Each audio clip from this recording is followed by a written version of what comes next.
ஸ்தோத்திரிக்கிறோம். பரிசுத்தமல்ல நல்ல பிதாவே, இந்த அருமையான காலை நேரத்திற்காக ஸ்தோத்திரிக்கிறோம். குருத்தோலை ஞாயிறன்று இயேசு தேவாலயத்துக்கு சென்றார் என்று வாசிக்கிறோம்.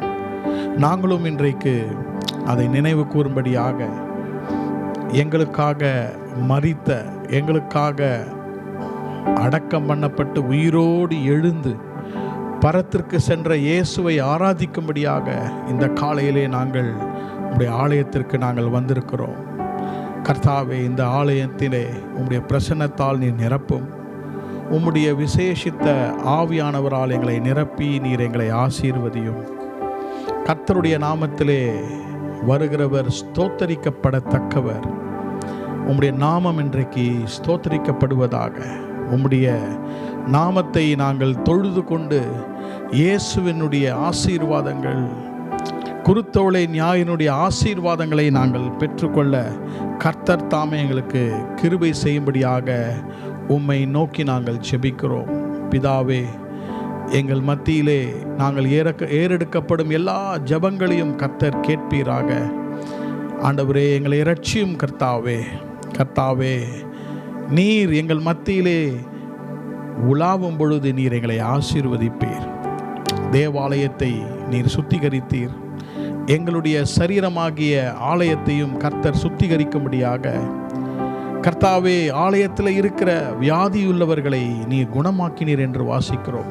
இன்றைக்கும் நீர் எங்களை குணமாக்கும்படியாக, எங்களை சொஸ்தமாக்கும்படியாக, எங்களை சுத்திகரிக்கும்படியாக எங்களை ஒப்புக் கொடுக்கிறோம். வருகிறவர்களை ஆசீர்வதியும். நாங்கள் பாடுகிற பாடல்கள், எங்களுடைய ஆராதனை, கர்த்தருடைய ஆலோசனைகள் உமக்கு பிரியமுள்ளதாக இருக்கும்படியாக நாங்கள் வேண்டிக் கொள்கிறோம். இயேசு கிறிஸ்துவின் நாமத்தில் ஜெபிக்கிறோம் எங்கள் நல்ல பிதாவே, ஆமென்.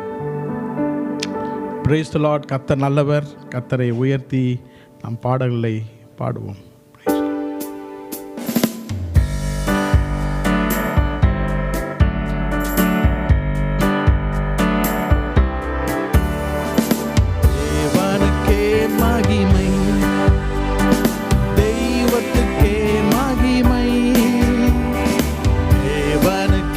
மகிமை, தெய்வத்துக்கே மகிமை, என்னை தேடி வந்து மீட்டவரே தினமுமக்கே மகிமை, என்னை தேடி வந்து மீட்டவரே தினமுமக்கே மகிமை. ஐயா வாழ்க வாழ்க,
களி கூறட்டும். தேடுகிற அனைவருமே மகிழ்ந்து களி கூறட்டும். பாடுகிற யாவருமே பரிசுத்தமாகட்டுமே. இன்று பாடுகிற யாவருமே பரிசுத்தமாகட்டுமே. ஐயா வாழ்க வாழ்க, உம் நாமம் வாழ்க. ஐயா வாழ்க, உம் நாமம் வாழ்க. ஐயா வாழ்க வாழ்க, உம் நாமம் வாழ்க. ஐயா வாழ்க வாழ்க, உம் நாமம் வாழ்க. குறை நீக்கும் வல்லவரே, கோடி ஸ்தோத்திரமே. குறை நீக்கும் கோடி ஸ்தோத்திரமே. கரை போக்கும் கர்த்தாவே, கல்வாரி நாயகனே. பாவ கரை போக்கும் கல்வாரி யகனே. வாழ்க வாழ்க, உம் நாமம் வாழ்க. ஐயா வாழ்க வாழ்க, உம் நாமம் வாழ்க. ஐயா வாழ்க வாழ்க, உம் நாமம் வாழ்க. ஐயா வாழ்க வாழ்க, உம் நாமம் வாழ்க. தேவனுக்கே மகிமை, தெய்வத்துக்கே மகிமை. தேவனுக்கே மகிமை, தெய்வத்துக்கே மகிமை. என்னை தேடி வந்து மீட்டவரே, தினமுமக்கே மகிமை. என்னை தேடி வந்து மீட்டவரே, தினமுமக்கே மகிமை. ஐயா வாழ்க வாழ்க, உம் நாமம் வாழ்க. வாழ்க வாழ்க, உம் நாமம் வாழ்க. ஐயா வாழ்க, உம் நாமம் வாழ்க. ஐயா வாழ்க வாழ்க, உம் நாமம் வாழ்க. ஐயா வாழ்க, உம் நாமம் வாழ்க. ஐயா வாழ்க வாழ்க, உம் நாமம் வாழ்க.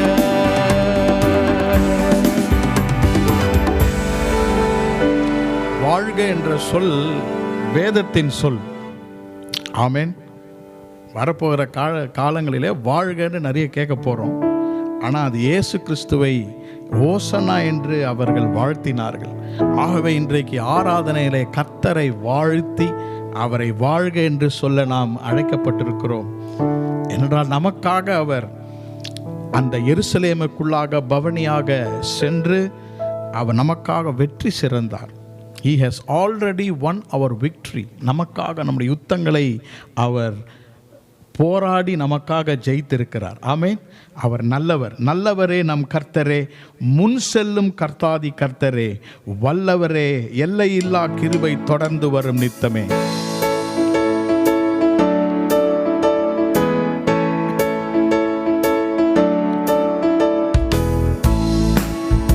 நல்லவரே நம் கர்த்தரே, முன் செல்லும் கர்த்தாதி கர்த்தரே, வல்லவரே, எல்லையில்லா கிருபை தொடர்ந்து வரும் நித்தமே.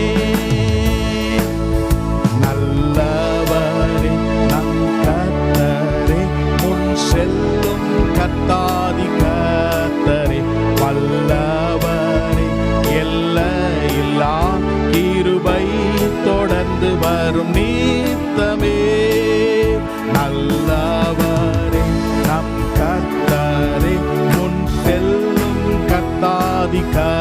கர்த்தரே வல்லவரே. இல்லா கிருபை தொடர்ந்து வரும் நித்தமே. உந்தன் தஞ்சம் வேண்டி ஒன்று கூடி நின்றோ எங்கள் ஆண்டவரே கர்த்தரே. எதிர்வரும் பகை அதிர்ந்து ஓடும் பெரும் ரட்சிப்பை நாம் காண்போம். கர்த்தர் தந்த தேசம் பற்றி கொள்ள சத்துருக்கள் வரும் அந்நேரமே. பக்தியாய் பணிந்து நாம் தொழுவோம். தேவன் நல்லவர் வல்லவரே. நல்லவரே நம் கர்த்தரே. முன் செல்லும் கர்த்தாதி கர்த்தரே வல்லவரே. எல்லையில்லா கிருபை தொடர்ந்து வரும் நித்தமே. நல்லவரே முன் செல்லும் கர்த்தாதி கர்த்தரே வல்லவரே. எல்லையில்லா கிருபை தொடர்ந்து வரும் நித்தமே. கர்த்தர் தந்த வார்த்தை பெற்ற மக்களாக நித்தம் நம்பி நிலை பெறுவோம். தீர்க்க தரிசனங்கள் நம்பி சித்தி பெற்றே பலம் பெறுவோம். கர்த்தரின் மகத்துவத்தை பாடி துதித்தே உயர்த்தி கூறவே. பக்தரின் சேனையின் முன் சென்று வெற்றியின் தோணியை நாம் எழுப்புவோம். நல்லவரே நம் கர்த்தரே. முன் செல்லும் கர்த்தாதி கர்த்தரே வல்லவரே. எல்லையில்லா கிருபை தொடர்ந்து வரும் நித்தமே. நல்லவரே நம் கர்த்தரே. முன் செல்லும் கர்த்தாதி கர்த்தரே வல்லவரே. கிருபை தொடர்ந்து வரும் நித்தமே. இந்த யுத்தம் உங்கள் யுத்தம் அல்ல என்று பரிசுத்த தேவன் வார்த்தையை கேட்டு கர்த்தரினால் மீட்பினையே காண்போம். தீடன் கொள்வோம் ஜெயம் பெறுவோம். பகைவர் கூட்டம் கண்டு அஞ்சிடாமல் பரிசுத்தரை பணிந்து தொழுவோம். திருமுழக்கத்தோடே நாம் முன்னேறி பரமதேவனை துதித்து பாடுவோம். நல்லவரே நம் கர்த்தரே. முன் செல்லும் கர்த்தாதி கர்த்தரே. எல்லையில்லா கிருபை தொடர்ந்து வரும் நித்தமே. பாடுவோமா? நல்லவரே நம் கர்த்தரே. முன் செல்லும் கர்த்தாதி கர்த்தரே. எல்லையில்லா கிருபை தொடர்ந்து வரும் நித்தமே. உந்தன் தஞ்சம் வேண்டி ஒன்று கூடி நின்றோம் எங்கள் ஆண்டவரே கர்த்தரே. எதிர்வரும் பகை அதிர்ந்து ஓடும் பெரும் ரட்சிப்பை நாம் காண்போம். கர்த்தர் தந்த தேசம் பற்றி கொள்ள சத்துருக்கள் வரும் அந்நேரமே. பக்தியாய் பணிந்து நாம் தொழுவோம். தேவன் நல்லவர் வல்லவரே. நல்லவரே நம் கர்த்தரே. முன் செல்லும் கர்த்தாதி கர்த்தரே. எல்லையில்லா கிருபை தொடர்ந்து வரும் நித்தமே. நல்லவரே நல்லவரே நம் கர்த்தரே. வல்லவரே எல்லையில்லா கிருபை தொடர்ந்து வரும் நித்தமே. தந்த வார்த்தை பெற்றவராக நித்தம் நம்பி நிலை பெறுவோம். தீர்க்க தரிசனங்கள் நம்பி சித்தி பெற்று வளம் பெறுவோம். கர்த்தரின் மகத்துவத்தை பாடி துதித்தே உயர்த்தி கூறவே பக்தரின் சேனையின் சென்று வெற்றியின் தோணியை நாம் எழுப்புவோம். நல்லவரே நம் கர்த்தரே, முன் செல்லும் கர்த்தாதி கர்த்தரே, இல்லா கிருபை தொடர்ந்து வரும் நீத்தமே. நல்லவரே நம் கர்த்தரே, கர்த்தாதி கர்த்தரே, வல்லவரே, எல்லையில்லா நீத்தமே. இந்த யுத்தம் உங்கள் யுத்தம் அல்ல என்று பரிசுத்த தேவன் வார்த்தை ஏற்று நாம் கர்த்தரின் மீட்பினையை காண்போம். தீடன் கொள்வோம், ஜெயம் பெறுவோம். பகவர் கூட்டம் கண்டு அஞ்சிடாமல் பரிசுத்தரை பணிந்து தோடுவோம். எழுமுகத்தோடே நாம் முன்னேறி பரமதேவனை துதித்து பாடுவோம். நல்லவரே நம் கர்த்தரே, முன் செல்லும் கர்த்தாதி கர்த்தரே, எல்லையில்லா கிருபை தொடர்ந்து வரும் நீத்தமே. நல்லவரே நம் கர்த்தரே, முன் செல்லும் கர்த்தாதி கர்த்தரே,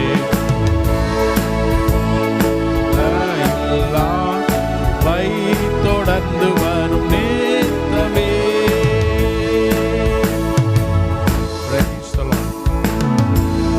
யோசபாத் யுத்தத்திற்கு போகும் பொழுது ஆண்டவர் அவனுடைய யுத்தத்தை கர்த்தர் நடத்தினார்.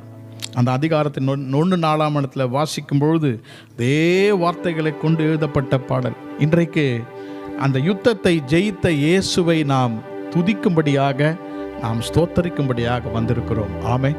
தொடர்ந்து பாடலை பாடி கர்த்தரை ஆராதித்து கர்த்தரை ஸ்தோத்தரிப்போம்.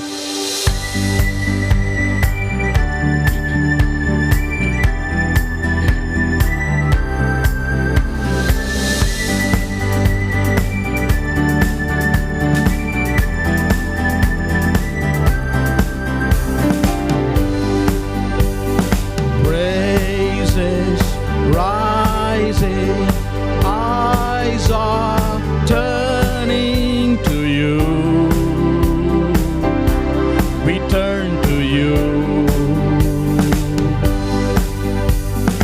Hope is stirring, hearts are yearning for you. We long for you. When we see you, we find strength to face the day. In your presence, all of fears are washed away, washed away. Hosanna, Hosanna, you are the God who saves us, worthy of all our praises. Hosanna, Hosanna, come have your way among us. We welcome you here, Lord Jesus. Hear the sound of hearts returning to you. We turn to you. In your kingdom,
Pentecost ஞாயிறன்று அவர்கள் துதி செலுத்தினார்கள். ஆமென். Hosanna என்றால் Lord save as, எங்களையும் ரட்சியும் என்ற அர்த்தம். ஹோசான் அப்படின்னா சேவ் அர்த்தம், ரட்சியும் அர்த்தம். ஹோசான் ஆ அப்படின்னா அஸ் அர்த்தம் ஹீப்ரூல. எங்களை ரட்சியும் என்று எல்லாரும் இயேசுவை பார்த்து சொன்னார்கள். கர்த்தருடைய நாமத்தினால் வருகிறவர் ஸ்தோத்தரிக்கப்படத்தக்கவர். ஆமென். இந்த காலையிலே கர்த்தரை நம்ம ஸ்தோத்திரம் பண்ண போறோம். பாடலை பாடி கைகளை தட்டி கர்த்தரை ஆராதிக்க போகிறோம். ஆமென். ஹalleluya. ஸ்தோத்திரம். We bring sacrifice of praise into the house of the Lord. We bring sacrifice of praise into the house and we offer unto you the sacrifice of thanksgiving, and we offer unto you the sacrifices of joy. We bring sacrifice of praise into the house of the Lord. We bring sacrifice of praise into the house of the Lord, and we offer unto you the sacrifices of thanksgiving, and we offer the sacrifices of joy. Hosanna, Hosanna, Hosanna in the highest. Hosanna, Hosanna, Hosanna in the highest. Lord, we lift up your name with heart full of praise. Be exalted, O Lord our God. Hosanna in the highest. Hosanna, Hosanna, Hosanna in the highest. Hosanna, Hosanna, Hosanna in the highest. Lord, we lift up your name with a heart full of praise. Be exalted, O Lord our God. Hosanna in the highest. Hosanna, Hosanna, உன்னதத்தில் Hosanna, Hosanna, உன்னதத்தில் Hosanna. உம்மை உயர்த்திடுவோம் துதி நிறைவுடன். கர்த்தரே நீர் உயர்ந்திடுவீர். ஹோசன்னா ராஜராஜனே. உம்மை உயர்த்திடுவோம் துதி நிறைவுடன். கர்த்தரே நீர் உயர்ந்திடுவீர். ஹோசன்னா ராஜராஜனே. கண்களை மூடி இயேசுவை நாம் ஹோசன்னா என்று நாம் ஆராதிக்க போகிறோம். அவர் துதிகளுக்கு பாத்திரர். அன்றைக்கு அவர் அந்த கழுதை குட்டியின் மேல் ஏறி எருசலேமினுடைய வாசல், எருசலேமினுடைய சாலையின் வழியாக அவர் போய்க் கொண்டிருக்கும் பொழுது அங்கிருந்த எல்லா ஜனக்கூட்டத்தாரும் கர்த்தருடைய நாமத்தில் வருகிறவர் ஸ்தோத்தரிக்கப்பட்டவர், தங்களுடைய கரங்களிலே குருத்தோலைகள் மரக்கிளைகளை எல்லாம் எடுத்து அவரை வாழ்க என்று அவரை ஸ்தோத்தரித்தார்கள். Everybody started shouting. வேதம் சொல்லுகிறது அவர்கள் ஆர்ப்பரித்தார்கள், அவர்கள் ஆர்ப்பரித்தார்கள். They celebrated Jesus. அப்ப அவங்க ஆர்ப்பரிக்கும் பொழுது சீஷர்கள் அவரை ஸ்தோத்தரிக்கும் பொழுது அங்கிருந்த பரிசேயர்கள் வந்து சொன்னார்கள், இயேசுவிடம் சொன்னார்கள், ஏன் இப்படி ஆர்ப்பரிக்கிறார்கள், கொஞ்சம் சும்மா இருக்க சொல்லுங்க. அப்ப இயேசு என்ன சொன்னார்னா, இவர்களெல்லாம் அமைதியா இருந்தால் இந்த கற்கள் கர்த்தரை ஸ்தோத்தரிக்கும். அவர் சிருஷ்டித்த சிருஷ்டிப்பு இன்றைக்கு கர்த்தரை ஸ்தோத்தரிக்கிறது. நாம் அமைதியாக இருந்தால் எல்லா கற்களும் கர்த்தரை ஸ்தோத்தரிக்குமா? இந்த நேரத்தில் கர்த்தரை நம்ம ஹோசேனா என்று சொல்லுவோமா? எல்லாரும் சொல்லலாமா? ஹோசேனா, ஓசேனா, அல்லேலூயா. உன்னதத்தின் தேவனுக்கு ஓசனான்னு சொல்லுவோமா? உன்னதத்தில் இருக்கிற தேவனுக்கு ஹோசனா. ஹல்லேலூயா, ஹல்லேலூயா. கர்த்தாவே, இந்த நேரத்தில் உம்மை நாங்கள் துதிக்கிறோம், துதிக்கிறோம், துதிக்கிறோம். ஓ ராஜாதி ராஜாவாக, கர்த்தாதி கர்த்தாவாக நீர் கர்த்தாவே அந்த கழுதை குட்டியின் மேல் ஏறி வருகிறதை நாங்கள் எங்கள் மனதிலே கொண்டு வந்து உம்மை நாங்கள் பணிந்து உம்மை தொழுது கொள்கிறோம். கர்த்தாவே, நீர் எங்களை இந்த நேரத்திலே பார்த்து கொண்டிருக்கிறீர். உம்முடைய நாமம் எல் ரோஹி. நீர் எங்களை பார்த்து கொண்டிருக்கிறீர். இந்த காலை வேளையிலே உம்மை நாங்கள் ஆராதிக்கிறோம் கர்த்தாவே. உம்மை நாங்கள் ஸ்தோத்திரிக்கிறோம் கர்த்தாவே. உம்மை நாங்கள் உயர்த்துகிறோம் கர்த்தாவே. எல்லாரும் சேர்ந்து கர்த்தரை ஆராதித்து, ஆவியோடும் உண்மையோடும் கர்த்தரை ஆராதித்து, குருத்தோலை ஞாயிறு என்று இயேசுவை இன்றைக்கு நாம் பணிந்து கொள்வோம். ஹல்லேலூயா, ஹல்லேலூயா. ஸ்தோத்திரம் கர்த்தாவே, ஸ்தோத்திரம் ஆண்டவரே. ஹல்லேலூயா. எல்ரோயி, நீர் என்னை காண்கிற தேவன், நீதானே என் இதயத்தில் வாழ்கிற தேவன். எல்ரோயி, நீர் என்னை காண்கிற தேவன், நீதானே என் இதயத்தில் வாழ்கிற தேவன். யாரை சார்ந்திடுவே? நீர் மாத்திரம் என்னோடு வருபவரே. உம்மை யாரை சார்ந்திடுவே? நீர் மாத்திரம் என்னோடு வருபவரே. உமக்கே ஆராதனை, உமக்கே ஆராதனை. நீரந்தன் எல்ரோயி, உமக்கே ஆராதனை, ஆராதனை உமக்கே. நீரென்னை காண்பவரே, உமக்கே ஆராதனை, ஆராதனை உமக்கே ஆராதனை. உமக்கே ஆராதனை, ஆராதனை உமக்கே ஆராதனை.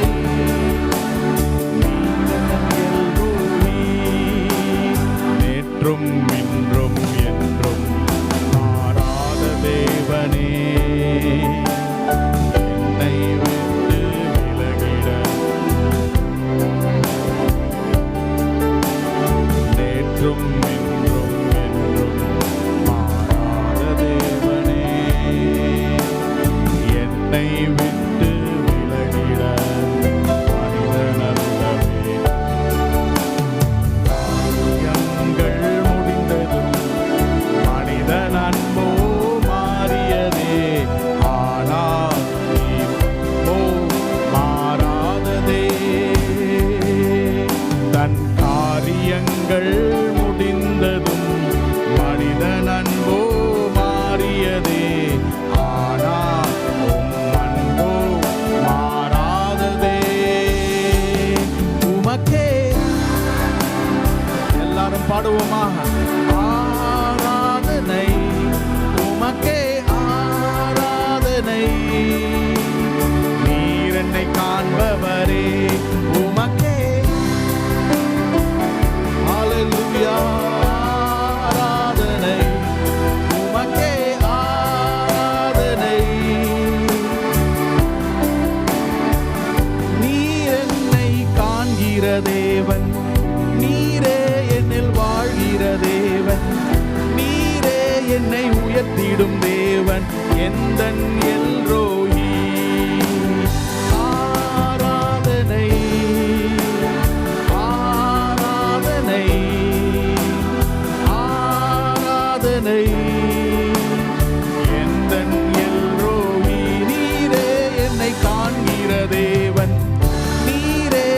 என்னில் வாழ்கிற தேவன், நீரே என்னில் உயர்த்திடும் தேவன், எந்தன் எல்ரோஹி. ஆராதனை ஆராதனை ஆராதனை எந்தன் எல்ரோஹி. இயேசுவே, உம்மை ஆராதிக்கிறோம் கர்த்தாவே.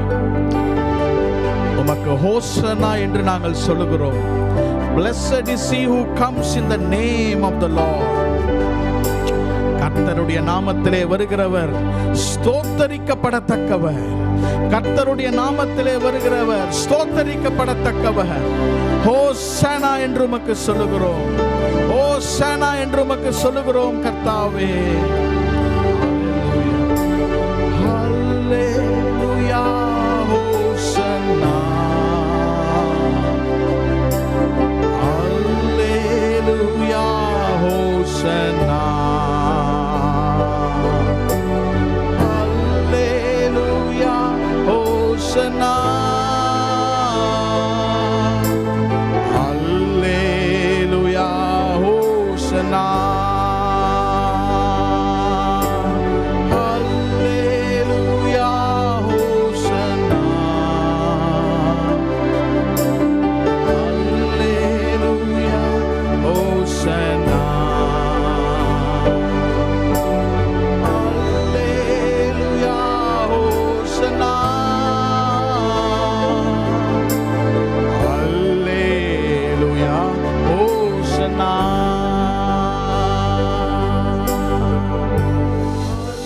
Hallelujah, Hosanna.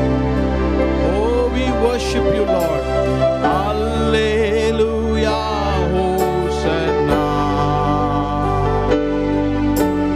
Hallelujah, Hosanna. Hallelujah, Hosanna.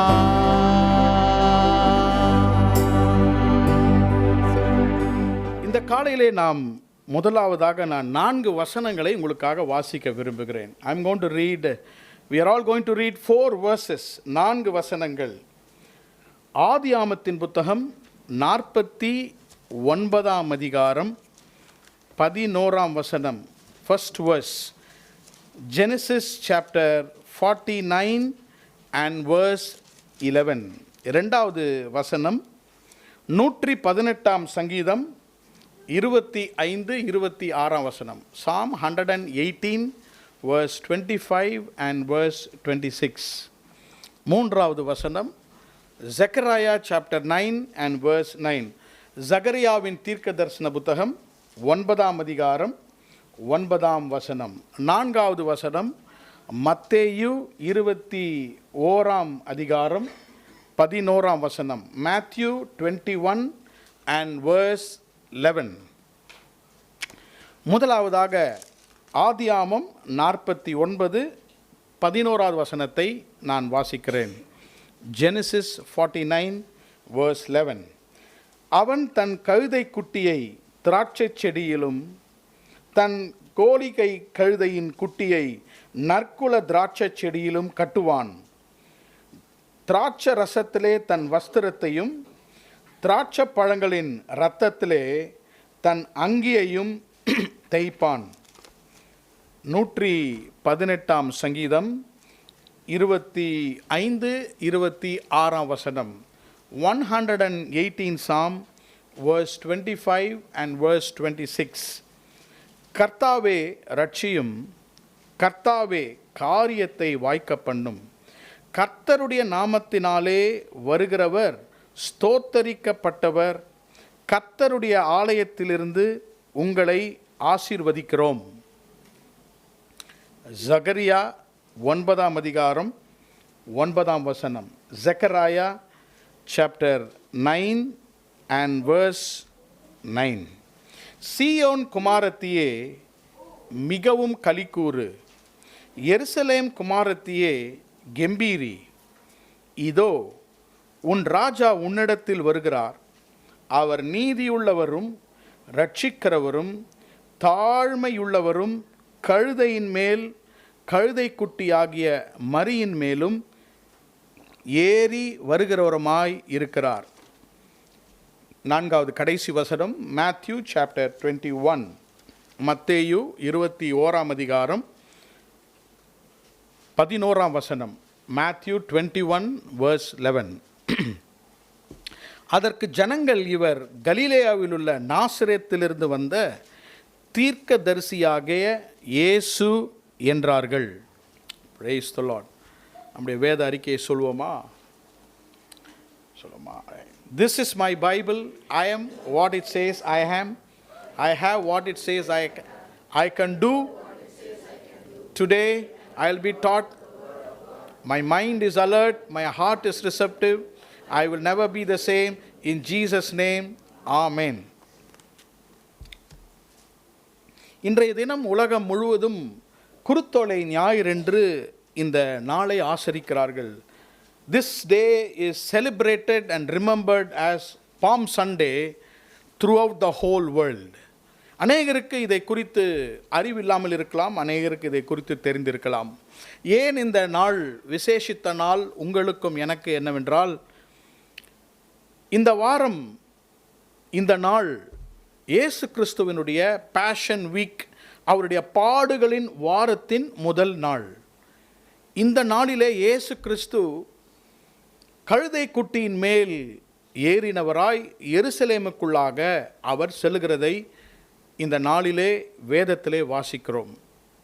ஆண்டவராகிய இயேசு கிறிஸ்து ஏறக்குறைய 3.5 ஆண்டுகள் தன்னுடைய ஊழியத்தை அவர் முடித்து, அவர் நான் தான் மேசியா, நான் தான் உங்களை ரட்சிப்பவர் என்பதை வெளியரங்கமாக, பகிரங்கமாக அந்த இஸ்ரவேல் ஜனங்களுக்கு சொல்லும்படியாக he revealed himself publicly to the people of Israel on that day.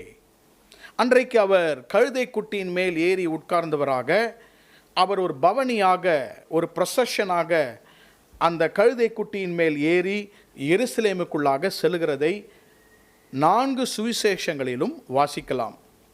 அவர் அப்படி ஏறி செல்லும் பொழுது ஜனங்கள் எல்லாரும் எல்லாவிதமான துணிகளையும் வழியிலே விரித்தார்கள். மரத்தில் இருக்கிற மரக்கிளைகளை எடுத்து ஹோசனா என்று ஆர்ப்பரித்து ஸ்தோத்தரித்தார்கள்.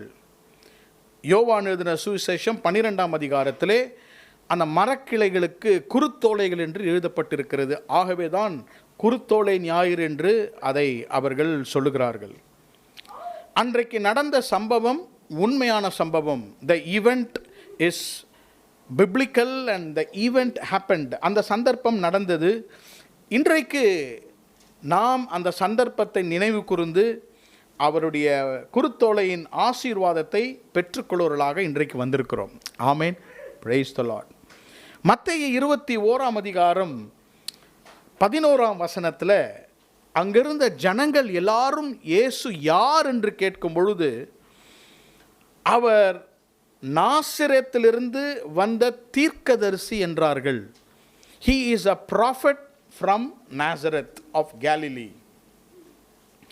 இயேசு கிறிஸ்து ஒரு தீர்க்கதரிசியாக இருக்கிறார். அவர் தீர்க்கதரிசியாக இருந்து வேதத்திலே அவரை குறித்து சொல்லப்பட்ட தீர்க்க தரிசனங்களை நிறைவேற்றுகிற தீர்க்கதரிசியாக இருக்கிறார். இன்றைக்கு நம்முடைய செய்தியினுடைய தலைப்பு தீர்க்க தரிசனங்களை நிறைவேற்றும் தீர்க்கதரிசியாகிய இயேசு கிறிஸ்து. A prophet who fulfills the prophecy written in the Bible. தன்னை குறித்து எழுதப்பட்ட தீர்க்க தரிசனங்களை நிறைவேற்றுகிற தீர்க்கதரிசியாகிய கர்த்தராகிய இயேசு கிறிஸ்து. நாம் வாசித்த மற்ற 3 வசனங்கள், ஆதியாமம் 49:11 வசனம், 118ஆம் சங்கீதத்தில் வாசித்த வசனம், ஜகரியாவிலே வாசித்த வசனங்கள் எல்லாம் அவர் குருத்தோலை ஞாயிறன்று அவர் நிறைவேற்றின தீர்க்க தரிசன வசனங்கள். Those 3 verses pertain to the prophecy about the Palm Sunday. கர்த்தருடைய நாமத்துக்கு ஸ்தோத்திரம். ஒட்டுமொத்தமாக வேதத்திலே வேத பண்டிதர்கள் சொல்லுகிறார்கள், ஏறக்குறைய 351 தீர்க்க தரிசனங்கள் பழைய ஏற்பாட்டிலே இயேசுவை குறித்து எழுதப்பட்டிருக்கிறது. There are 351 prophecies written in the Old Testament with Jesus fulfilled in the New Testament. கர்த்தருடைய நாமத்துக்கு மகிமை உண்டாவதாக. இந்த 3 தீர்க்க தரிசனங்களையும் தான் இந்த காலையில் நாம் தியானிக்க போகிறோம். யாக்கோபு இயேசுவை குறித்து ஒரு தீர்க்க தரிசனம் 49ஆம் அதிகாரத்திலே ஆதியாகமத்திலே சொல்லுகிறார்.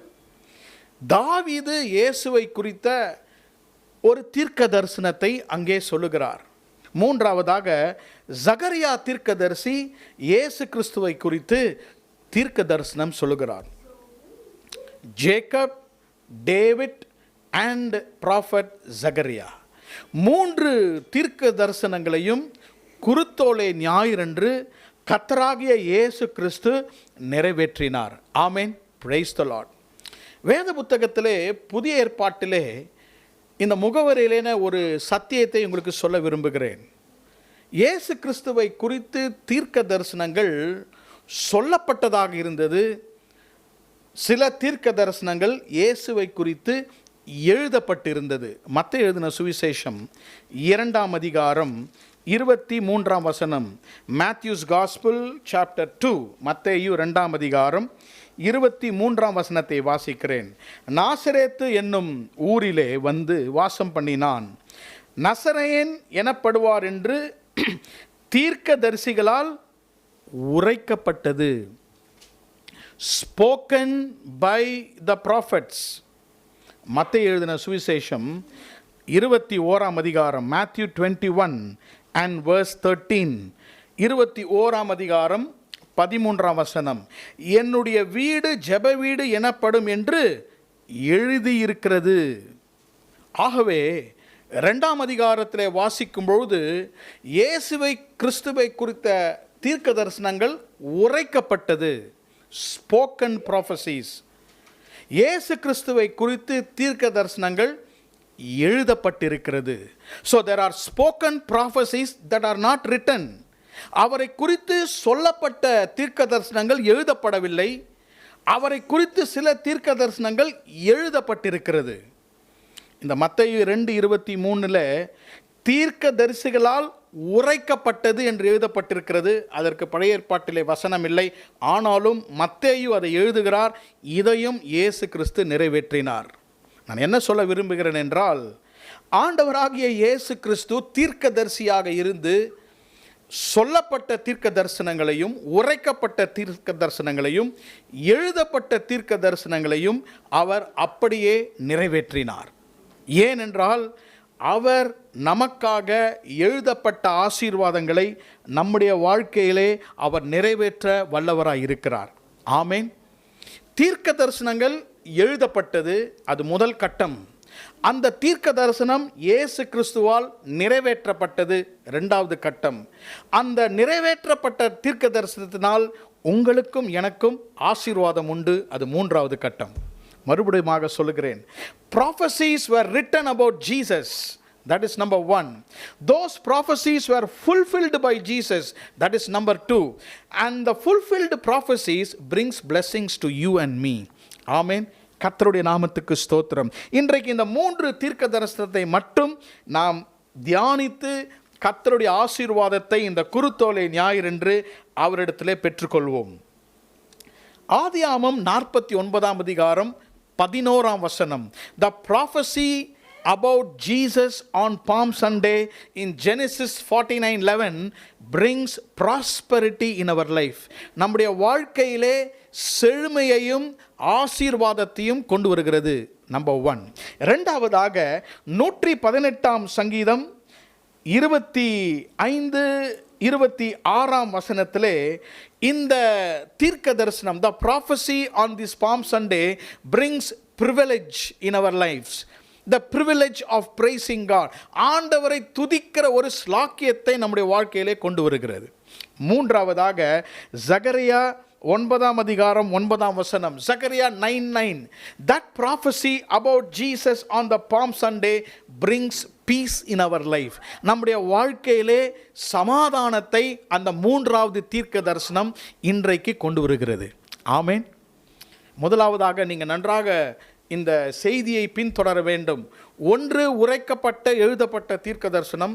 இரண்டாவது, இயேசு கிறிஸ்து குருத்தோலை ஞாயிறன்று அந்த தீர்க்க தரிசனத்தை நிறைவேற்றினார்.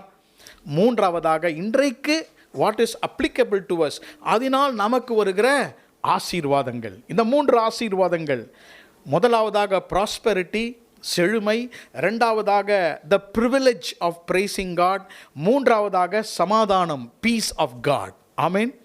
ஒன்றன் பின் ஒன்றாக நாம் தியானிக்க போகிறோம். ஆதியாகமம் 49ஆம் அதிகாரம். The first prophecy about the Palm Sunday. ஆதியாகமம் 49ஆம் அதிகாரம். Genesis chapter 49 and verse 11.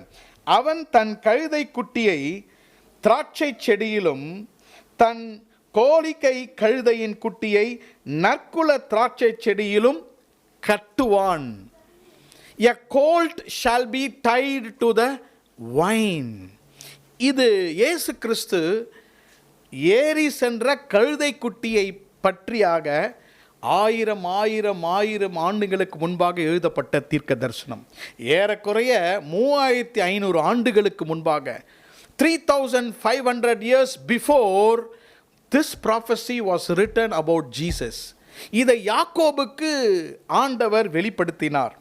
8ஆம் வசனத்திலிருந்து யூதாவை பற்றிய ஒரு தீர்க்க தரிசனத்தை யாக்கோபு உரைக்கிறார்.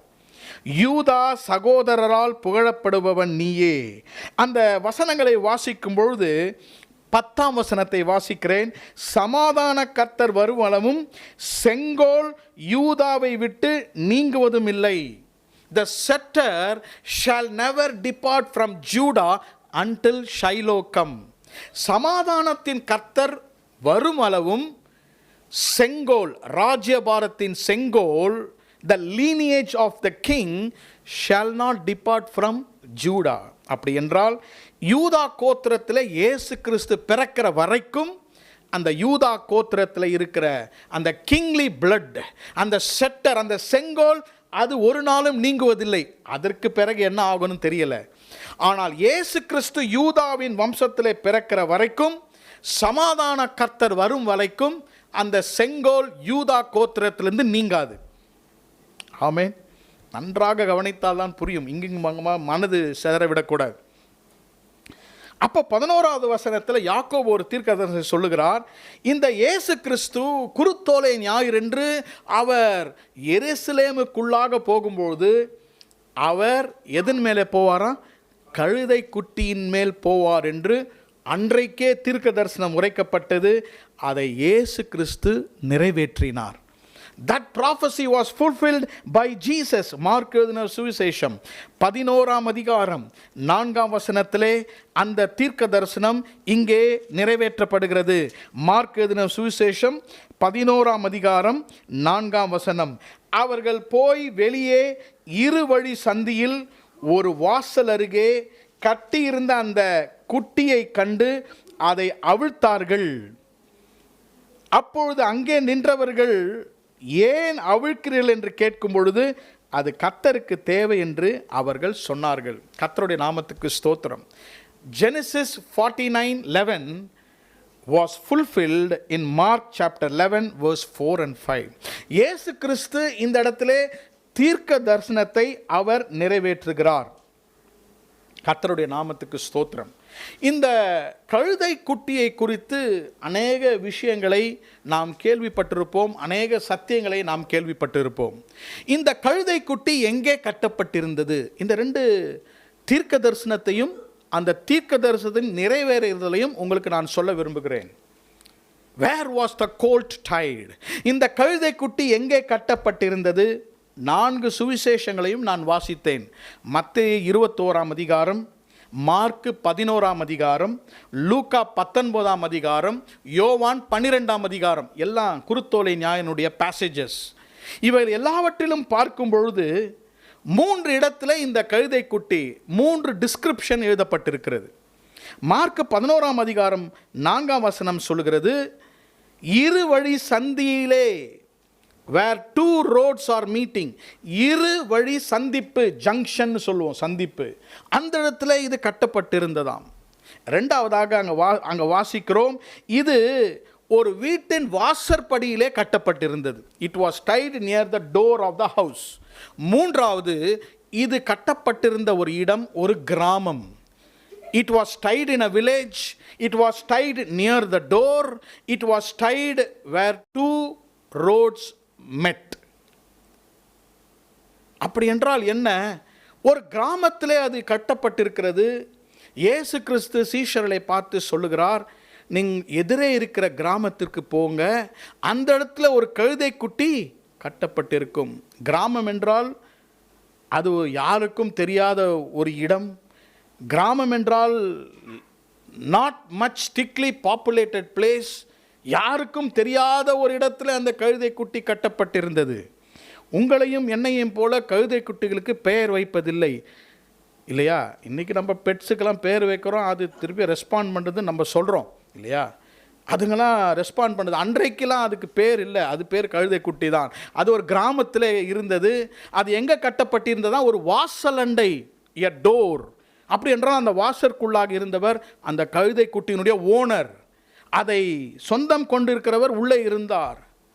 மூன்றாவதாக அது எங்கே கட்டப்பட்டிருந்ததா? இருவழி சந்தி. இருவழி சந்தி.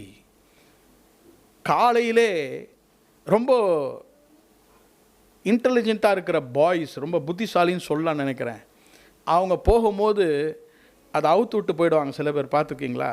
சும்மா எதையாவது ஒன்று பண்ணி விட்டு போயிடுவாங்க. அப்போது நம்ம சண்டே ஸ்கூல் பிள்ளைங்க ஒரு வேளை போனால் அதை லைட்டாக அவுத்து விட்டு போயிட்டாங்கன்னு வச்சுங்க.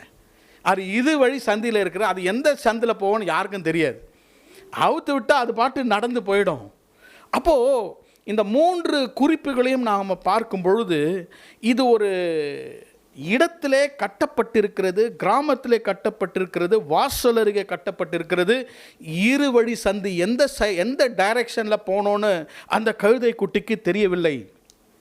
ஆனால் யாக்கோபு சொன்ன தீர்க்க தரிசனத்தை பார்க்கும் பொழுது இந்த கழுதை குட்டி எங்கே கட்டப்பட வேண்டும் என்றால், வாசலிலிருந்து அவிழ்க்கப்பட்டு, கிராமத்திலிருந்து அவிழ்க்கப்பட்டு, இருவழி சந்தியிலிருந்து அவிழ்க்கப்பட்டு திராட்சை செடியிலே கட்டப்பட வேண்டும். விளங்குச்சா? விளங்கலன்னு தெரியல.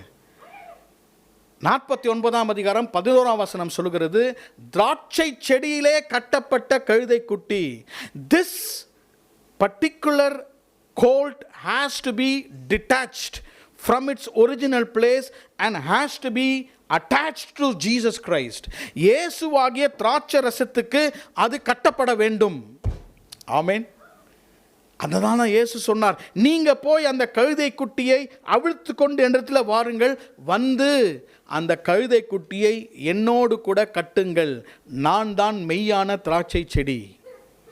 இயேசு கிறிஸ்து இன்றைக்கு நமக்கு இந்த தீர்க்க தரிசனத்தை அவர் நிறைவேற்றுகிறதனுடைய அர்த்தம் என்ன ஆசீர்வாதம் என்றால், நாம் இன்றைக்கு நம்முடைய ஆவிக்குரிய வாழ்க்கையிலே எங்கேயோ கட்டப்பட்டிருக்கிறோம். அநேகர் பாவத்திலே கட்டப்பட்டிருக்கிறார்கள், அநேகர் வியாதியிலே கட்டப்பட்டிருக்கிறார்கள், அநேகர் தங்களுடைய பழைய வாழ்க்கையிலே கட்டப்பட்டிருக்கிறார்கள்.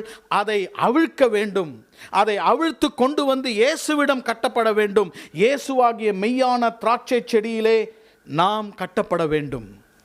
யோவான் 15ஆம் அதிகாரத்திலே இயேசு கிறிஸ்து என்ன சொல்லுகிறார்? நானே மெய்யான திராட்சை செடி, ஐ ஆம் த ட்ரூ வைன். யாக்கோபு சொன்ன தீர்க்க தரிசன வசனம். அவர் அந்த கழுதை குட்டியை திராட்சை செடியிலே கட்டப்பட்டிருக்கும். இன்றைக்கு கர்த்தர் நம்மை பார்த்து கேட்கிற ஒரு கேள்வி, இன்றைக்கு நாம் அவிழ்க்கப்பட்ட கழுதை குட்டியாக இருக்கிறோமா? இல்லை என்றால் இன்னைக்கும் பிசாசு நம்மை கட்டி வைத்திருக்கிறானா? கிறிஸ்தவ வாழ்க்கையிலே ஆங்காங்கு நம்மை கட்டி விடுகிறான். நாம் முன்னேறாதபடி, இயேசு கிறிஸ்துவாகிய திராட்சை செடியிலே வந்து அவரோடு சேர்ந்து கொள்ளாதபடி நம்மை பிசாசு நம்மை கட்டி விடுகிறான். இன்றைக்கு இயேசு உங்களை அவிழ்க்க விரும்புகிறார். He wants to untie you and bring you and attach yourself to the Lord Jesus Christ, the true vine. Amen. அப்போ இயேசு கிறிஸ்துவோடு கூட இது கட்டப்பட வேண்டும் என்றால், அந்த திராட்சை செடி என்றால் அது செழுமையை குறிக்கிறது, ப்ராஸ்பரிட்டியை குறிக்கிறது. வேதம் முழுவதும் நீங்கள் திராட்சை ரசத்தை குறித்து வாசிக்கும் பொழுது அந்த திராட்சை ரசம் மகிழ்ச்சியையும் செழுமையும் கொண்டு வருகிறதா இருக்கிறது. It brings prosperity in our life. நாம் உலகத்திலிருந்து கழுதை குட்டியாக அவிழ்க்கப்பட்டு இயேசு கிறிஸ்துவாகிய திராட்சை செடியிலே கட்டப்பட்டால் நம்முடைய வாழ்க்கை சந்தோஷமாகவும் மகிழ்ச்சியாகவும் மதுரமாகவும் மாற்றப்படும். அதுதான் திராட்சை செடி. அந்த 49ஆம் அதிகாரம் 11ஆம் வசனத்தை வாசித்தால், வஸ்திரங்கள் எதிலே கழுவப்படுமா? திராட்சை ரசத்திலேயே அந்த வஸ்திரங்களை அலசி எடுப்பார்களாம். அந்த அளவுக்கு திராட்சை ரசம், அந்த அளவுக்கு மகிழ்ச்சி இருந்ததாம். கர்த்தருடைய நாமத்துக்கு ஸ்தோத்திரம்.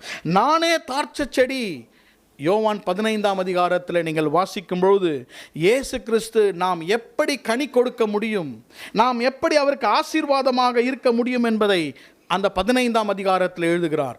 உலகத்திலிருந்து அவிழ்க்கப்பட்ட நாம் இயேசுவோடு கூட கட்டப்படும் பொழுது, உலகத்திலிருந்து நாம் அவிழ்க்கப்பட்டு மெய்யான திராட்சை செடியிலே நாம் கட்டப்படும் பொழுது நமக்கு வருகிற ஆசீர்வாதங்கள் எண்ணற்ற ஆசீர்வாதங்கள், செழுமையின் ஆசீர்வாதங்கள். அந்த 15ஆம் அதிகாரத்தில் நாம் எப்படி அவரோடு கூட கட்டப்பட வேண்டும் என்று யோவான் அங்கே எழுதப்பட்டிருக்கிறார். அவர் என்ன சொல்லுகிறார் என்றால், we have to be attached to the vine. இயேசு கிறிஸ்துவாகிய திராட்சை செடியிலே நாம் சேர்க்கப்பட வேண்டும். இரண்டாவதாக, not only being attached to the vine, we have to abide in the vine. அந்த திராட்சை செடியிலே நாம் நிலைத்திருக்க வேண்டும். மூன்றாவது சொல்லுகிறார், we have to be available for Jesus. We have to be attached to him, we have to abide in him, we have to be available for him. இந்த கழுதை குட்டி இந்த 3 குணாதிசயங்களும் கொண்டதாக இருந்தது. எப்படி ஒரு ப்ராஸ்பரிட்டி ஒருவருடைய வாழ்க்கையில் வரும் என்றால், attached to Jesus. இயேசு கிறிஸ்து அந்த கழுதை குட்டியின் மேல் உட்கார்ந்தார் இல்லையா? இரண்டாவது பாருங்க, it was abiding with Jesus. இயேசுவோடு கூட முழு பிரயாணத்தையும் அது சென்றது. abiding in the vine, abiding with Jesus. இயேசுவை விட்டு ஒரு நாளும் பின்வாங்காதபடி. அது ஒருவரும் ஏறி போகாத கழுதை குட்டி. It is a small colt. அந்த கோல்ட் வழியிலே சொல்லியிருக்கோம், ரொம்ப ஹெவியாக இருக்கிறார் இயேசு, என்னால் தூக்கிட்டு போக முடியல அப்படின்னு சொன்னுச்சா? சொல்லவே இல்லை. என்னப்பா இன்னும் எவ்வளோ தூரம் போக போகிறீங்க? மேலே பார்த்து இன்னும் எவ்வளோ தூரம் போக போகிறீங்க? என்னால் உங்களை தூக்கிட்டு சுமக்க நட முடியல. ரொம்ப ரொம்ப புகழ்ச்சியாக இருக்கிறது, எல்லாரும் என்ன பார்க்குறாங்க, எனக்கு ரொம்ப எம்பாரசிங்காக இருக்குது, அதெல்லாம் சொல்லவே இல்லை. It was abiding with Jesus. மூன்றாவது பாருங்க, இட் வாஸ் ஆல்வேஸ் அவைலபிள். அது இயேசுவுக்கு எப்பொழுதும் ஆயத்தமாயிருந்தது. இயேசு சொன்னார், அங்கே அவிழ்க்கும் பொழுது யாராவது ஏதாவது கேட்டால் நீங்கள் என்ன சொல்லணும்? அது இயேசுவுக்கு, கர்த்தருக்கு தேவை. நான் கர்த்தருக்கு தேவைன்னு சொன்னாலே போதும், கட்டை நம்ம வாழ்க்கையில் அழுத்துருவாங்க. நான் கர்த்தருக்கு தேவையுள்ளவன் என்று சொல்லுகிறவருடைய வாழ்க்கையிலே கட்டுகள் எல்லாம் அவிழ்க்கப்படும். என்றைக்கு இவர்கள் போய் இது ஆண்டவருக்கு தேவை, we want this colt to be available for Jesus என்று சொன்னார்களோ, உடனே கட்டு அவிழ்த்துட்டாங்க. அப்போ நம்முடைய வாழ்க்கையிலே கட்டு அவிழ்க்கப்பட வேண்டிய நேரம் என்ன? எந்த வார்த்தை சொல்ல வேண்டும்? இது கர்த்தருக்கு தேவை. இதுதான் முதல் தீர்க்க தரிசனத்தின் ஆசீர்வாதம், ப்ராஸ்பரிட்டி. அந்த கழுதை குட்டி திராட்சை செடியிலே, திராட்சை குலையிலே கட்டப்பட்டிருக்கும். இரண்டாவது தீர்க்க தரிசனத்துக்கு நேராக கடந்து செல்வோம். 118ஆம் சங்கீதம், Psalm 118 verse 25 and verse 26. 118ஆம் சங்கீதம் 25, 26. கர்த்தாவே ரட்சியும், கர்த்தாவே காரியத்தை வாய்க்க பண்ணும், கர்த்தருடைய நாமத்தினாலே வருகிறவர் ஸ்தோத்தரிக்கப்படத்தக்கவர். Matthew 21:9.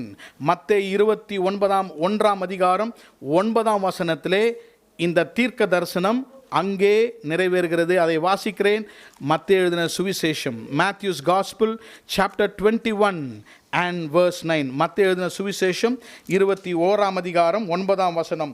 முன்னடப்பாரும் பின் நடப்பாருமாகிய திரளான ஜனங்கள், தாவீதின் குமாரனுக்கு ஓசன்னா, கர்த்தருடைய நாமத்தினாலே வருகிறவர் ஸ்தோத்தரிக்கப்படவர், உன்னதத்திலே ஓசனா என்று சொல்லி அவர்கள் ஆர்ப்பரித்தார்கள்.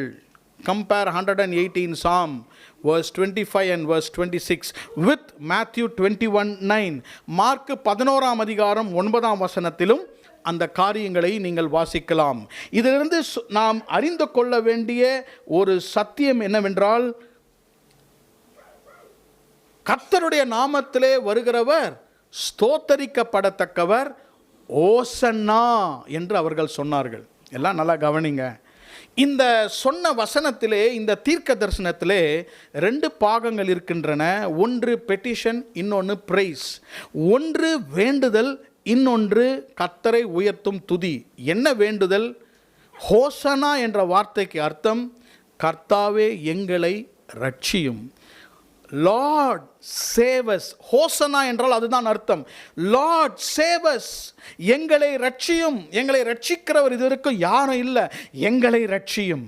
இரண்டாவது அந்த வார்த்தையில் இருக்கிறது பிரைஸ். உன்னதத்திலே வருகிறவர் ஸ்தோத்தரிக்கப்படத்தக்கவர். எனக்கு அருமையான சகோதர சகோதரிகளே, இன்றைக்கு நாம் அவரை ஸ்தோத்தரிக்கும்படியான கிருபையையும் ஒரு ஸ்லாக்கியத்தையும் பெற்றிருக்கிறோம். 118ஆம் சங்கீதத்திலே உரைக்கப்பட்ட தீர்க்க தரிசனம் இயேசு கிறிஸ்துவை ஸ்தோத்தரிப்பதற்கு எல்லாருக்கும் ஒரு ஸ்லாக்கியத்தை கர்த்தர் தருவதில்லை, ஒரு சிலருக்கு தான் தந்திருக்கிறார். மத்தேயு எழுதின சுவிசேஷம் 21ஆம் அதிகாரம் 9ஆம் வசனம். முன் நடப்பாரும் பின் நடப்பாருமாகிய திரளான ஜனங்கள். கவனிக்கிறீங்கன்னு நினைக்கிறேன். 3 விதமான கூட்டத்தார் அன்றைக்கு இருந்தாங்க. பாம் சண்டே அன்னைக்கு 3 விதமான கூட்டத்தார் இருந்தாங்க. முதல் கூட்டம் எருசலேமுக்கு மற்ற எல்லா இடத்துல இருந்தும் பண்டிகைக்காக வந்திருக்கிறாங்க. யோவான் எழுதின சுவிசேஷம் 12ஆம் அதிகாரம் ஒரு சில வசனங்களை வாசிக்கலாம் நம்ம தெரிந்து கொள்வதற்காக. ஜான்ஸ் காஸ்பிள் சாப்டர் 12 12ஆம் வசனம் வாசிக்கிறேன். யோவான் 12:12. மறுநாளிலே இயேசு எருசலேமுக்கு வருகிறார் என்று பண்டிகைக்கு வந்த திரளான ஜனங்கள் கேள்விப்பட்டு. இவங்களாம் யாரு? பண்டிகைக்கு வந்தவங்க, பில்கிரிம்ஸ். 13ஆம் வசனம். குருத்தோலைகளை பிடித்து கொண்டு அவருக்கு எதிர்கொண்டு போனார்கள். ஸோ முதல் க்ரௌட் யாருன்னா மைக்ரன்ஸ். இவங்க வேறு எல்லா இடத்துல இருந்தும், கலிலேயா, யூதேயா, எல்லா இடத்துல இருந்தும் பண்டிகைக்காக எருசலேமுக்கு வந்தார்கள். அந்த கூட்டம் அங்கே இருக்கிறது. இரண்டாவது கூட்டம் யார் என்றால் அந்த நகரத்தார், அந்த சிட்டி, அந்த எருசலேம் நகரத்தார் அங்கே எல்லாரும் நின்று கொண்டிருந்தார்கள். மூன்றாவது ஒரு கூட்டம் இருந்தது. இந்த கூட்டம் ஒரு டிஸ்டிங்க்ட் கூட்டம். என்னவென்றால் லாசருவை உயிரோடு எழுந்தபோது இருந்த கூட்டம். ஜான் சாப்டர் 12, யோவான் 12ஆம் அதிகாரம் 17ஆம் வசனம். அன்றியும் அவருடனே கூட இருந்த ஜனங்கள் அவர் லாசருவை கல்லறையிலிருந்து வெளியே வரவழைத்து அவனை உயிரோடே எழுப்பினார் என்று சாட்சி கொடுத்தார்கள். அப்படிப்பட்ட அற்புதத்தை அவர் செய்தார் என்று ஜனங்கள் கேள்விப்பட்டதினால் அவர்கள் அவருக்கு எதிர்கொண்டு போனார்கள். இந்த கூட்டம் யாருன்னா the crowd that saw the miracle of Jesus. 3 விதமான கூட்டத்தார். 3 விதமான கூட்டத்தார். யார் யார்? பில்கிரிம்ஸ், வெளி ஊரிலிருந்து பண்டிகைக்காக வந்த கூட்டத்தார். ரெண்டாவது அந்த ஊரில் இருக்கிற நகரத்தார். மூன்றாவது கூட்டம் யாருன்னா லாசருவை உயிரோடு எழுப்பினவர்கள். இவங்க 3 பேரும் நமக்கு நேரான 21ஆம் அதிகாரத்தில் நீங்கள் வாசிக்கும்பொழுது அவர்கள் சாட்சி சொன்னார்கள், அவர்கள் கர்த்தரை ஆராதித்தார்கள், அவர்கள் கர்த்தரை ஸ்தோத்தரித்தார்கள். இந்த 3 வார்த்தைகளும் அங்கே இருக்கிறது. நமக்கு நேரமில்லை. இந்த கூட்டத்தார் இயேசு கிறிஸ்துவுக்கு என்ன செய்தார்கள்? அவரை ஆர்ப்பரித்தார்கள், அவருக்கு சாட்சி சொன்னார்கள், மூன்றாவது கர்த்தரை ஸ்தோத்தரித்தார்கள். ஆமென். 21ஆம் அதிகாரம் 9ஆம் வசனம். இந்த க்ரௌட் இருக்கு பாருங்க. 3 விதமான கூட்டம் இருக்கிறது. இந்த என்ன 3 கூட்டம் என்னென்னு சொன்னேன். பில்கிரிம்ஸ் இல்லையா, பண்டிகைக்காக வந்த ஒரு கூட்டம், அந்த நகரத்தில் இருந்த கூட்டம், மூன்றாவது லாசருவை உயிரோடு எழுந்ததை பார்த்த கூட்டம். இந்த முழு கூட்டமாக இயேசுவோடு சேர்ந்து பக்கத்தில் போக முடியாது. அப்போது 9ஆம் வசனம் சொல்கிறது, சிலர் முன்பாக நடந்தார்கள், சிலர் பின்பாக நடந்தார்கள். கவனிக்கிறீங்கன்னு நினைக்கிறேன். இயேசு கழுதை குட்டியின் மேலே உட்கார்ந்துருக்கிறார். Jesus is sitting on the colt. இயேசு அழகாக உட்கார்ந்து கொண்டு போய் கொண்டு இருக்கிறார். அவர் போய் கொண்டிருக்கும்போது ஒரு கூட்டம் எங்கே போகிறது? முன்பாக போகிறது. அவங்க பேர் என்னன்னா முன்னடப்பார். அவங்க முன்பாக நடந்து கொண்டு போகிறார்கள். அவர்கள் முன்பாக நடக்கும் பொழுது இயேசுவை பார்க்க முடியாது. அவங்க எங்கே பார்த்து நடக்கணும்? பின்னால் பார்த்து நடக்க முடியாது. அவங்க முன்பாக பார்த்து முன்னடப்பான் முன்பாக நடந்து கொண்டு இருக்கிறார்கள். இன்னொரு கூட்டம் வேதம் சொல்கிறது பின் நடப்பார். இந்த பின் நடப்பார் தான் இயேசுவை பார்க்க முடியும். இயேசு கிறிஸ்து இந்த உலகத்தில் வந்ததை இந்த பின் நடப்பார் பார்க்கிறார்கள். எனக்கு அருமையான சகோதர சகோதரிகளே, இந்த முன்னடப்பார் எல்லாம் பழைய ஏற்பாட்டு புதிய பரிசுத்தவான்களுக்கு அடையாளமாக இருக்கிறார்கள். பின் நடப்பார் என்றால் நீங்களும் நானும் புதிய ஏற்பாட்டு பரிசுத்தவான்களாக இருக்கிறோம். முன் நடப்பார் என்றால் இயேசு வருவார் என்ற ஒரு நம்பிக்கையோடு கூட அவர்கள் இயேசுக்கு முன்பாக வாழ்ந்து மரித்து இயேசுக்கு முன்பாக கடந்து போய் கொண்டிருக்கிறார்கள். பின் நடப்பார்னா யாருன்னா, இயேசு கிறிஸ்து இந்த உலகத்துக்கு வந்து அவர் மரித்து உயிரோடு எழும்பதை கண்டு புதிய ஏற்பாட்டில் உள்ள நீங்களும் நானும் இயேசுவை பார்த்திருக்கிறோம். ஆமேன். அப்படின்னா என்ன என்றால், இந்த ரெண்டு கூட்டத்தாருக்கும் கர்த்தர் ஒரு பிரிவிலேஜ், ஒரு ஸ்லாக்கியத்தை கொடுத்திருக்கிறார். என்ன ஸ்லாக்கியம் என்றால், அவரை ஸ்தோத்தரிக்க, அவரை ஆர்ப்பரிக்க, அவருக்கு சாட்சி சொல்ல. அந்த கூட்டத்தார் யாரும் மௌனமாக இருக்கல. திஸ் இஸ் நாட் மௌன ஊர்வலம் இல்லை. மௌன ஊர்வலம் பார்த்துருக்கீங்களா? யாரும் பேச மாட்டாங்க, குவாய்ட்டாக போவாங்க. இது மௌன ஊர்வலம் அல்ல, இது ஆர்ப்பரிப்பின் ஊர்வலம். எல்லாரும் கர்த்தரை ஆர்ப்பரித்து கர்த்தரை ஸ்தோத்தரித்து எல்லாரும் தாவீதின் குமாரனுக்கு ஓசனா என்று சொல்லி அவர்கள் போனார்கள். இன்றைக்கு கர்த்தர் நம்ம கொடுக்குற ஒரு ஆசீர்வாதம் என்ன தெரியுங்களா? உங்கள் ஜீவனுள்ள நாளெல்லாம், என்னுடைய ஜீவனுள்ள நாளெல்லாம் கர்த்தரை ஸ்தோத்தரிக்க கர்த்தர் நமக்கு ஒரு பிரிவிலேஜை கொடுத்திருக்கிறார். ஆமேன். ஆண்டவரை ஸ்தோத்தரித்து ஆண்டவர் ரட்சிப்பை பார்த்து ஆண்டவரை சுவிசேஷத்தை பெற்றுக்கொண்டவர்களாக we have been given us the privilege. இந்த தீர்க்க தரிசனம் எதை குறிக்கிறது? கர்த்தரை ஸ்தோத்தரிக்கிற ஒரு ஸ்லாக்கியத்தை கர்த்தர் நமக்கு தந்திருக்கிறார். ஆமேன். கடைசியான ஒரு வசனத்தை வாசித்து நாம் முடிக்கலாம். ஜகரியாவின் தீர்க்க தரிசன புத்தகம் 9ஆம் அதிகாரம் 9ஆம் வசனம். Zechariah chapter 9 and verse 9. சீயோன் குமாரத்தியே மிகவும் களிக்கூறு, எருசலேம் குமாரத்தியே கெம்பீரி, இதோ உன் ராஜா உன்னிடத்தில் வருகிறார். அவர் நீதி உள்ளவரும் ரட்சிக்கிறவரும் தாழ்மை உள்ளவரும் கழுதையின் மேல் கழுதை குட்டியாக மரியின் மேலும் ஏறி வருகிறவருமாய் இருக்கிறார். ஜகரியா உரைத்த தீர்க்க தரிசனம் ஏறக்குறைய 500 ஆண்டுகள் இயேசு கிறிஸ்துக்கு முன்பாக உரைக்கப்பட்ட தீர்க்க தரிசனம். யாக்கோபு சொன்ன தீர்க்க தரிசனம், தாவீது சொன்ன தீர்க்க தரிசனம், ஜகரியா சொல்கிற தீர்க்க தரிசனம். கர்த்தருடைய நாமத்துக்கு ஸ்தோத்திரம். 9ஆம் அதிகாரம் முதல் 8 வசனங்கள், ஜகரியா 9ஆம் அதிகாரம் முதல் 8 வசனங்களை நீங்கள் வாசித்தால் ஒரு ராஜ சேனையை பற்றி எழுதப்பட்டிருக்கிறது. 8ஆம் வசனத்தை வாசிக்கிறேன், உங்கள் வேதத்தில் நீங்கள் பார்க்கலாம். ஜகரியா 9:8. சேனையானது புறப்படும் போதும் திரும்பி வரும்போதும் என் ஆலயம் காக்கும்படி அதை சுற்றிலும் பாளையம் போடுவேன். இனி ஒடுக்குகிறவன் அவர்களிடத்தில் கடந்து வருவதில்லை. அதை என் கண்களினாலே பார்த்து கொண்டிருக்கிறேன். எருசலேம் தேவாலயத்தை பற்றி எழுதப்பட்டிருக்கிற தீர்க்க தரிசனம் நன்றாக கவனியுங்கள். 9ஆம் அதிகாரத்திலே ஜகரியா தீர்க்க தரிசனம் சொல்லும் பொழுது எருசலேமை ஆண்டு கொண்டிருந்தவர் யார் என்று உங்களுக்கு தெரிய வேண்டும். எருசலேமை ஆண்டு கொண்டிருந்தவர் யாருன்னா, அந்த நேமில் அலெக்சாண்டர் த கிரேட். நமக்கு தெரியும் இல்லையா, இஸ்ரவேல் ஜனங்கள் சிறைப்பட்டு போனார்கள், பாபிலோனுக்கு சிறைப்பட்டு போனார்கள் இல்லையா. பாபிலோன் அசிரிய ராஜாக்கள் வந்து இவர்களை சிறையாக கொண்டு போனார்கள். பாபிலோனிலே இவங்கெல்லாம் சிறைப்பட்டு இருக்கும்போது தானியேல் எல்லாம் பாபிலோனில் இருந்தார்கள். சில நாட்கள் கழித்து அந்த பாபிலோனை ஓவர்டேக் பண்ணது பெர்ஷியா. பெர்ஷியா ராஜா வந்து பாபிலோன் நேபுகாத்நேசாரை தோற்கடித்து பெர்ஷியன் கிங்டம் கேம். அங்கே தான் எஸ்தரை குறித்து வாசிக்கிறோம். Esther was a Persian king. எஸ்தருக்கு 2 பேர், ஹடாஷா அண்ட் எஸ்தர் இருக்கும் இல்லையா. ஒன்று யூத நேம், ஒன்று பெர்ஷியன் நேம். அங்கே பெர்ஷியர்கள் ஆண்டு கொண்டிருக்கும் பொழுது எருசலேமையும் அங்கே இருக்கிற சிறையிருப்புகளையும் ஆண்டு கொண்டிருக்கும் பொழுது பாபிலோனிலே பெர்ஷியர்கள் மேற்கொண்டார்கள். பெர்ஷியன்ஸை யார் மேற்கொண்டதுன்னா கிரீக்ஸ். அப்போ தான் அலெக்சாண்டர் த கிரேட் எருசலேம் வரைக்கும் வந்து அதை சிறைப்பிடித்தான். இதை தான் இங்கே எழுதுகிறான். தானியேலில் அதை குறித்து வாசிக்கலாம். அப்போது 8ஆம் வசனம் சொல்கிறது, சேனையானது புறப்படும் பொழுது அலெக்சாண்டருடைய சேனை புறப்படும் பொழுது, அது திரும்பி வரும் பொழுதும், காலையில் எழும்பி எருசலேம் தேவாலயத்தின் வழியாக புறப்பட்டு செல்வான். எதிலே போவான்? குதிரையிலே போவான்.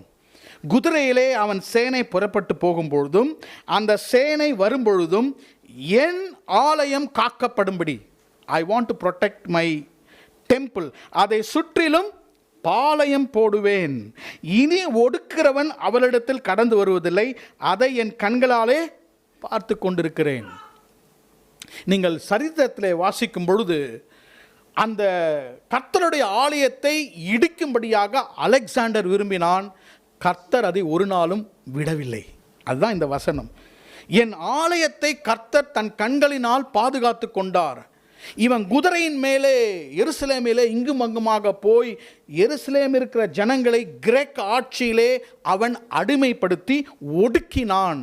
He was oppressing the people. அப்போதான் ஜகரியா தீர்க்கதரிசனம் சொல்லுகிறார். என்ன சொல்லுகிறார் என்றால், இப்பொழுது நீங்கள் கண்களால் பார்க்கிற அலெக்சாண்டர் என்ற ராஜா குதிரையின் மேல் வருகிறார். ஆனால் எருசலேம் குமாரத்தியே, உன்னுடைய ராஜா குதிரையின் மேல் வருவதில்லை, கழுதை குட்டியின் மேல் வருகிறார். குதிரையின் மேல் வருகிறவர் யுத்தத்துக்காக வருவார்கள், கழுதை குட்டியின் மேல் வருகிறவர்கள் சமாதானத்துக்காக வருவார்கள். இயேசு கிறிஸ்து அன்றைக்கு தீர்க்க தரிசனமாக உரைக்கப்பட்டார். பாபிலோன் சிறையிருப்பு, அதற்கு பிறகு பெர்ஷியன் சிறையிருப்பு, அதற்கு பிறகு கிரேக்க சிறையிருப்பு. எந்த சிறையிருப்பு வந்தாலும் சீயோன் குமாரத்தியே மிகவும் கலிக்கூறு, எருசலேம் குமாரத்தியே கெம்பீரி, இதோ உலகத்தில் இருக்கிற ராஜா இல்லை, உன் ராஜா உன்னிடத்தில் வருகிறார். இன்றைக்கு கர்த்தர் உங்களை பார்த்து சொல்லுகிறார், உங்களுடைய ராஜாவாகிய இயேசு கிறிஸ்து இந்த கழுதை குட்டியின் மேல் ஏறி உன்னிடத்தில் வருகிறார். அவர் உங்களுக்கு என்ன கொண்டு வருகிறார் என்றால் சமாதானத்தை கொண்டு வருகிறார். He is bringing peace to you. நல்லா கவனிங்க. கடைசியாக ஒன்று சொல்லி நான் முடிக்க போகிறேன். நீங்கள் வீட்டுக்கு சென்று மத்தேயு 21ஆம் அதிகாரம், லூக்கா 19ஆம் அதிகாரத்தை வாசிக்கும் பொழுது, எருசலேம் எல்லாம் அந்த சாலையிலே நின்று கொண்டிருக்கிறார்கள். அவர் கழுதையின் மேல் வருகிறார். அவர் கழுதையின் மேலேறி வருகிறது எல்லாரும் பார்த்தாங்க. உன்னதத்தில் வருகிறவர் ஸ்தோத்தரிக்கப்படவர்னு சொல்லும் பொழுது அங்கே நிறைய பேர் சொன்னாங்க, இவர் யார் தெரியுமா? ஜகரியா 9:9 சொல்லப்பட்ட ராஜா இவர்தான். இன்றைக்கு நாம் சிறைப்பட்டிருக்கிறோம். இன்றைக்கு அந்த நாளிலே, அன்றைக்கு பார்த்தீங்கன்னா ரோமர்கள் சிறைப்பட்டு வைத்திருந்தார்கள். இயேசு வாழ்ந்த காலத்திலே ரோமன்ஸ் வேர் ரூலிங். இன்றைக்கு நாம் பல ராஜாக்களை இஸ்ரவேல் ஜனங்களாக நாம் பார்த்தோம். பாபிலோனிய ராஜா, அதற்கு பிறகு பெர்ஷியன் ராஜா நம்மை அரசாண்டான், அதற்கு பிறகு கிரேக்க ராஜா, அதற்கு பிறகு ரோம சாம்ராஜ்யம். இவர்கள் எல்லாரும் நம்மை ஆண்டார்கள். நமக்கென்று ஒரு ராஜா எப்பொழுது வருவார்? அப்போ தான் இயேசு கிறிஸ்து கழுதையின் மேல் வரும்பொழுது எல்லாரும் சொன்னாங்க, இவர்தான் நம்முடைய ராஜா. இந்த ராஜா யுத்தத்தை கொண்டு வர மாட்டார், இந்த ராஜா நமக்கு சமாதானத்தை கொண்டு வருவார். ஆமென். இந்த ராஜா எங்கே வருகிறார் என்றால் உன்னிடத்தில் வருகிறார். Thy king cometh unto thee. உன்னிடத்தில் வருகிற இந்த ராஜா. அன்றைக்கு இந்த தீர்க்கதரிசனம் நிறைவேறிற்று, இன்றைக்கும் நிறைவேறுகிறது. என்ன நிறைவேறுகிறது என்றால், எப்படிப்பட்ட ராஜா உங்களை அரசாண்டாலும் நம்முடைய ராஜா இயேசு கிறிஸ்து நமக்கு சமாதானத்தை தருவார். நம்முடைய சுவிசேஷத்தை சமாதானத்தோடு அறிவிக்க இந்த ராஜா இன்றைக்கு நம்மிடத்தில் வருகிறார். இவர் கழுதையின் மேல் வருகிறார்.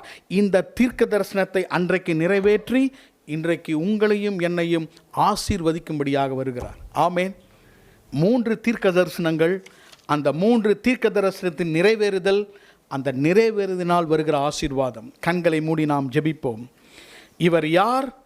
இவர் ஒரு தீர்க்கதரிசி. Who is this? He is a prophet from Nazareth. இந்த இயேசு கிறிஸ்துவாகிய தீர்க்கதரிசி குருத்தோலை ஞாயிறு அன்று தீர்க்க தரிசனங்களை நிறைவேற்றினார். அந்த நிறைவேற்றுவதனுடைய ஆசீர்வாதங்களை இன்றைக்கு உங்களுக்கும் எனக்கும் தருகிறார். எழும்பி நிற்போமா? நாம் எழும்பி நின்று அவருக்கு ஹோசனா என்று சொல்லி அவரை ஆர்ப்பரித்து இந்த 3 ஆசீர்வாதங்களையும் கர்த்தாவை எங்களுக்கு தாரும். Give us prosperity. Give us privilege of praising you. Give us peace in our life. எங்கள் வாழ்க்கையில் இந்த 3 ஆசீர்வாதத்தையும் கர்த்தாவே நீர் எங்களுக்கு தாரும். கண்களை மூடுவோமா? நம் கண்களை மூடி, ஆண்டவரே, நான் உம்முடைய கழுதை குட்டியாக இருக்கிறேன், நான் உமக்கு தேவை, நான் உமக்கு தேவை. உம்மை சுமக்கிற கழுதை குட்டியாக நான் வேற இடத்துல கட்டப்பட்டிருக்கிறேன். நான் அவிழ்க்கப்பட்டு உம்மோடு கூட நான் இணைக்கப்பட வேண்டும், திராட்சை செடியோடு கூட இணைக்கப்பட வேண்டும். இன்னைக்கு அந்த திராட்சை செடி உங்களை கனி கொடுக்க விரும்புகிறார். ஃப்ரூட்ஃபுல் லைஃப், ஆசீர்வாதமான வாழ்க்கை, திராட்சரசம், செழிப்பின் வாழ்க்கை. இரண்டாவதாக, அவர் எப்போதும் ஸ்தோத்திரித்து, அவர் எப்போதும் ஓசனான்னு சொல்லி, அவர் எப்போதும் புகழ்ந்து கொண்டே இருக்கிற ஒரு வாழ்க்கை. முன்னடப்பார் அல்ல, நாம் பின்னடப்பாராக இருக்கிறோம். கடைசியாக சமாதானத்தை தர வந்திருக்கிறார். நம்மை சுற்றிலும் எந்த குழப்பங்கள், நம்மை சுற்றிலும் எவ்வளவு விதமான கலக்கங்கள் இருந்தாலும் சமாதானத்தை தருகிற இயேசு கிறிஸ்து, அவர் சமாதானத்துக்கு பிரபு எனப்படுகிறார். கர்த்தர் இன்றைக்கு இந்த குருத்தோலை ஞாயிறன்று கர்த்தர் நம்மை ஆசீர்வதிப்பாராக. நம் கண்களை மூடி நாம ஜெபம் பண்ணலாமா? ஆண்டவரே, இன்றைக்கு இந்த குருத்தோலை ஞாயிறன்று நீர் எங்களை ஆசீர்வதியும் கர்த்தாவே. இந்த குருத்தோலை ஞாயிறன்று இந்த 3 ஆசீர்வாதங்களையும், தீர்க்க தரிசனமாக சொன்ன ஆசீர்வாதங்களை நீர் நிறைவேற்றினீர். அந்த நிறைவேற்றுதலின் ஆசீர்வாதத்தை எங்களுக்கு தந்து நீர் ஆசீர்வதியும் கர்த்தாவே. கர்த்தருக்கு ஒப்பு கொடுத்து நாம் ஜெபம் பண்ணலாம். அன்பின் பிதாவே, இந்த காலை ஆராதனைக்காக உம்மை ஸ்தோத்திரிக்கிறோம் கர்த்தாவே. இன்றைக்கு நீர் எங்களை நடத்தி வந்த உம்முடைய கிருபைகளுக்காக ஸ்தோத்திரம். குருத்தோலை ஞாயிறன்று இன்றைக்கு தீர்க்க தரிசனங்களை நிறைவேற்றுகிற தீர்க்கதரிசியாக இயேசுவை நாங்கள் உயர்த்துகிறோம். குருத்தோலை ஞாயிறின் ஆசீர்வாதங்களை இன்றைக்கு வந்த ஒவ்வொருவருக்கும் கர்த்தர் தந்து நீர் ஆசீர்வதிப்பீராக. பெரியோர் சிறியோரை நீர் ஆசீர்வதிப்பீராக. எங்களை நீர் நடத்தும் கர்த்தாவே. செழுமையை கொடுத்து எங்களை நடத்தும். எங்க வாழ்க்கையிலே திராட்சரசங்கள் கடந்து ஓடட்டும் கர்த்தாவே. எங்க வாழ்க்கையிலே சமாதானத்தை அதிகமாக நீர் தாரும். எங்கள் வாழ்க்கையிலே உம்மை உயர்த்தும் ஸ்தோத்திரங்களை எங்களுக்கு தாரும் கர்த்தாவே. எங்களை தொடர்ந்து ஆசீர்வதியும். இயேசுவின் நாமத்தில் ஜெபிக்கிறோம் பிதாவே. அல்லேலூயா. ஹோசன்னா. ஓ அல்லேலூயா. ஹோசன்னா. அல்லேலூயா. ஹோசன்னா. அல்லேலூயா. ஹோசன்னா.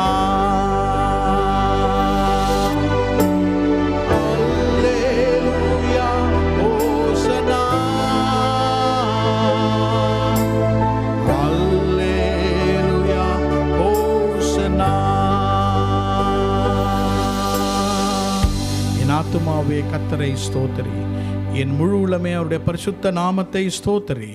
என் ஆத்துமாவே கர்த்தரை ஸ்தோத்திரி, கர்த்தர் செய்த சகலபகாரங்களையும் மறவாதே. ஆமென். நம்ம கர்த்தராகிய இயேசு கிறிஸ்துவினுடைய கிருபையும் பிதாவாகிய தேவனுடைய அன்பும் பரிசுத்த ஆவியானவருடைய அந்யோன்ய ஐக்கியமும் நம்மோடும் நம் குடும்பத்தாரோடும் இன்றும் என்றும் சதா காலங்களிலும் இருப்பதாக. ஆமென்.